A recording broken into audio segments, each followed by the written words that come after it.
சந்திர கிரகணம் ஏற்படும் போது தெரியாமல் கூட இந்த தவறை செய்து விடாதீர்கள்.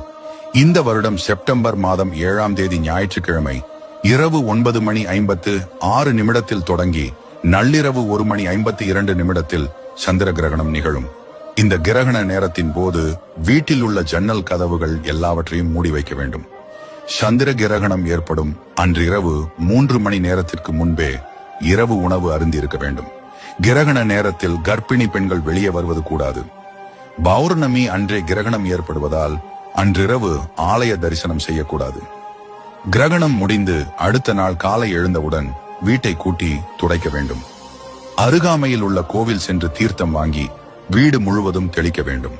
பின் பூஜை அறை சென்று சுவாமி படத்தை சுத்தம் செய்து விளக்கேற்றி பூஜை செய்த பின்னரே சமையலறை சென்று சமையல் செய்து புதிதாக அனைவருக்கும் பரிமாறி உணவை உண்ண வேண்டும். இது போல கிரகண நேரத்தில் செய்ய வேண்டும் என நமது இந்து சாஸ்திரத்தில் கூறியது. இந்த பதிவை உங்கள் நண்பர் அனைவருக்கும் ஷேர் செய்து அனைவருக்கும் தெரியப்படுத்தவும்.